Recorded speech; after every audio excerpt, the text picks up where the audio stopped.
राधे राधे, सुप्रभात, good morning. Hello friend, कैसे हैं आप सभी का मेरे न्यू ब्लॉग में स्वागत है। वेलकम टू माय ब्लॉग, पसंद पड़ने की ब्लॉग। तो दोस्तों, सुबह सुबह घूम रहे हैं रोज़ की तरह। आप वीडियो देख रहे हैं, आपका बहुत बहुत धन्यवाद। तो देख रहे हैं गाइस, चैनल को भी सब्सक्राइब कीजिए, पसंद पड़ने की ब्लॉग को। और फेसबुक पेज से देख रहे हैं, फेसबुक पेज को फॉलो कीजिए। तो गाइस, बस सुबह सुबह घूम रहे हैं। सुबह का सुंदर नज़ारा आपको दिखाते हैं रोज़ की तरह।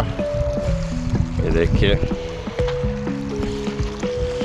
बस अब घूम फिर के घर को जाएंगे गाइस। तो गाइस, अब नहा लिया है और अब जा रहे हैं फिर के करने। ब्रह्मा गुरु विष्णु गुरुदेव महेश्वर, गुरु साक्षात परम ब्रह्म, तस्मै श्री गुरुवे नमः। बोलो सदगुरु भगवान की जय। तो गाइस, जब पूजन हो गया और देखिए आज के दिन आपको क्या दिखाते हैं।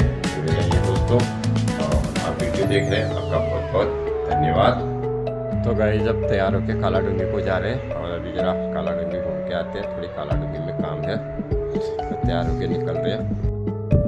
देख के मोती धूप में सोया है। धूप कभी धूप में चले जा रहा, कभी छाया में चले जा रहा। मोती, ए मोती। तो गाइस, जब निकलते हैं बस जरा तैयार होके। तो गाइस, अब जा रहे काला डूंगी जरा फिर के आते हैं। एक दूसरे का काम है, तैयार होकर निकलते हैं।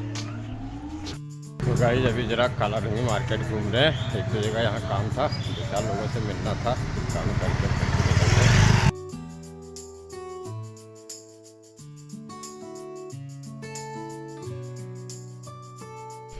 तो गाइस, काला डूंगी घूम फिर के एक दो जगह कार्यक्रम करके अब घर आ चुके हैं और अभी घर में खाना बना है, खाना बन रहा है। थोड़ी देर धूप में बैठते हैं, तो बाहर जाते हैं।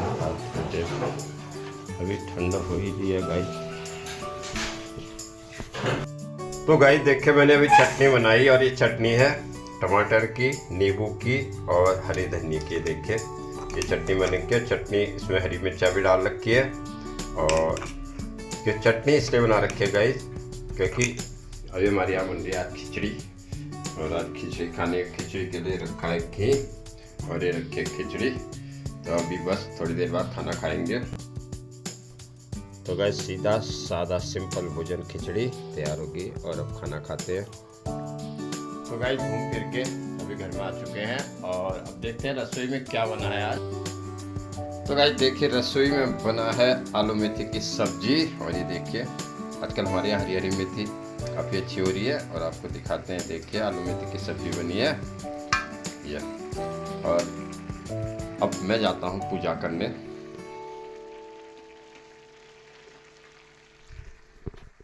गाइस, जब पूजा करके आते हैं, मंदिर के कमरे में जाते हैं। थोड़ी देर आपसे फिर चर्चा भी वहां पर करेंगे। तो गाइस, आज है गुरुवार और सबसे पहले नीम करोली बाबा जी के दर्शन करते हैं, गुरुदेव के। गुरु ब्रह्मा गुरु विष्णु गुरुदेव महेश्वर, गुरु साक्षात परम ब्रह्म, तस्मै श्री गुरुवे नमः।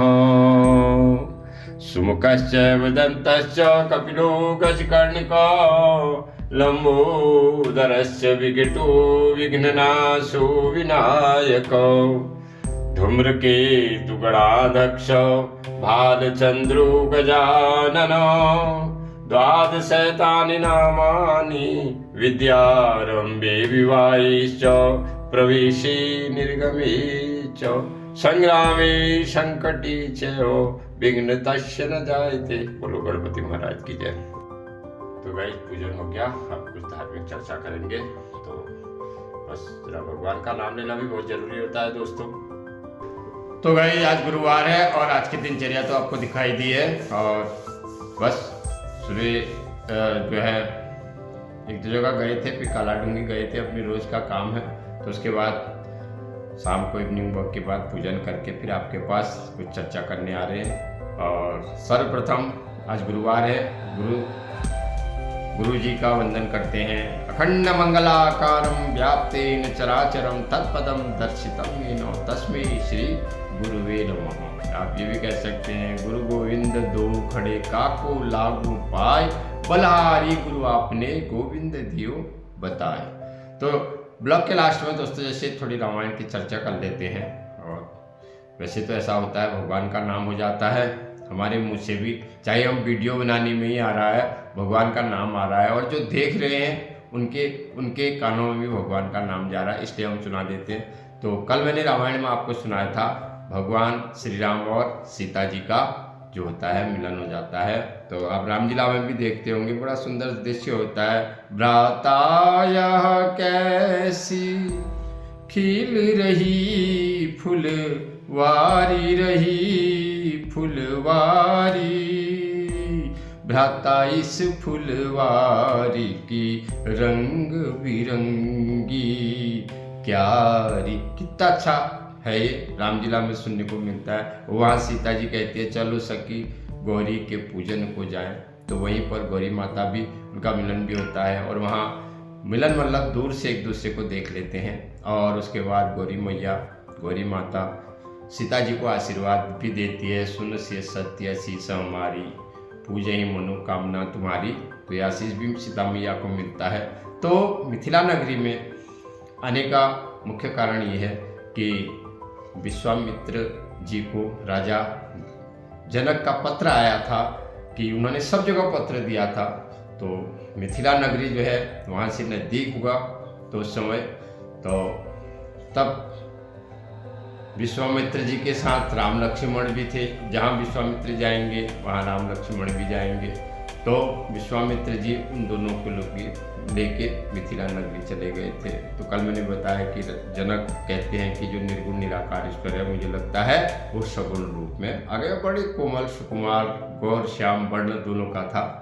और तब फिर दूसरे दिन जनक जी विश्वामित्र जी के आदि खादि करते हैं। तब सुबह पूजन करने के लिए भगवान राम जी पुष्प लेने जाते हैं। तो फिर उसके बाद जो उनका राज दरबार है उसमें आते हैं। तब राज दरबार में बुलाने का मुख्य कारण यही होता है, भगवान राम जी का भी वहाँ जाने का कारण ये विश्वामित्र जी के साथ गए। और मिथिला नगरी में जो उत्सव था वो उत्सव ये इसीलिए था दोस्तों कि राजा जनक जी के पास भगवान शिव का धनुष था, और वो धनुष जो है उसको कोई उठा तक नहीं पाता था। तो राजा जनक जी क्षत्रिय जो होते हैं, क्षत्रियों को क्षत्रिय वीरता के लिए ही माने जाते हैं। और उस समय तब राजा जनक जी ने शर्त रख ली कि जो इस धनुष को तोड़ेगा वही सीता जी से विवाह करेगा। और उस धनुष को कोई उठा नहीं सकता है, लेकिन सीता मैया उसको उठा के मिथिला नगरी राज दरबार राजभवन तक उस धनुष को लाते हैं। क्योंकि उस धनुष की भी कहानी बहुत लंबी हो जाएगी। तो भगवान शिव का वो धनुष होता है, तो धनुष को वहाँ पर रखते हैं। तो राज दरबार लगा होता है, दशरथ जी भी आते हैं, राम भी आते हैं, लक्ष्मण भी आते हैं। और सारे दूर दूर देश के जितने भी धरती पर वीर से वीर राजा हैं या जितने भी राजा हैं, सबको निमंत्रण पत्र दिया जाता है सीता जी का स्वयंवर का। तो फिर वहाँ पर आप रामलीला में देखते हो कि द्वारपाल कहते हैं कि इस धनुष को जो तोड़ेगा तो वही सीता जी का पति कहलाएगा, सीता जी उसको ही जयमाला डालेगी। तो काफ़ी दूर दूर से राजा आते हैं और काफ़ी उस धनुष को तोड़ने में मशक्कत करते हैं, लेकिन किसी से वो धनुष जो है हिलता भी नहीं, एक इंच भी नहीं हिलता है। तो बीच में रावण भी आता है। रावण को हालांकि निमंत्रण नहीं होता है, क्योंकि इसीलिए निमंत्रण नहीं होता है, उनको पता है कि रावण जो है रावण ही है, उसका व्यवहार कैसा है, वो कहीं उपद्रव न करे और हो सकता है वो धनुष तोड़ भी दे, क्योंकि रावण बहुत ताकतवर होता है। तो इसलिए जनक जी रावण को निमंत्रण नहीं देते हैं। और रावण को निमंत्रण नहीं देने से जब रावण को पता लगता है तो रावण धनुष तोड़ने आ जाता है। उधर देवता घबरा जाते हैं, अगर रावण ने धनुष तोड़ लिया तो बड़ा अनर्थ हो जाएगा।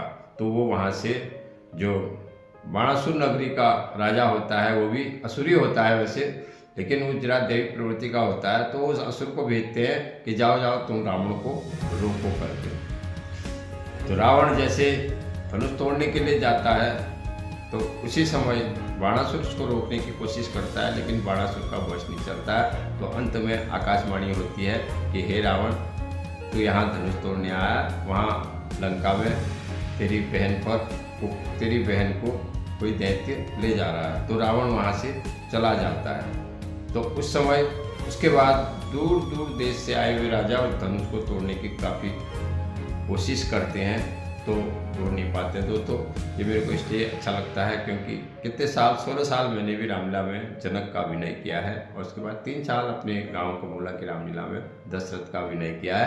तो अभिनय से जुड़ाव मेरा शुरू से ही है। तो फिर जनक जो है बहुत उदास हो जाते हैं, कहते हैं कि सिया रही कुंवारी, मेरी बेटी रही कुंवारी, टूटे नहीं चाप। तो तरह तरह के विलाप करते हैं और क्षत्रिय वीरों को ललकारते हैं। तो उनके ललकार को देखकर लक्ष्मण जी से रहा नहीं जाता है, उनको बड़ा क्रोध आता है और भगवान श्री राम से कहते हैं, देखो जनक कैसी बातें कर रहा है, अभी हमने तो धनुष को देखा भी नहीं और न गुरु से आज्ञा ली, और ये ऐसी बातें कर रहे हैं। तो तब राम जी जो है विश्वामित्र जी से आज्ञा लेते हैं। इससे आगे कल सुनाऊंगा दोस्तों। जय श्री राम, सीताराम। खाना बन गया होगा।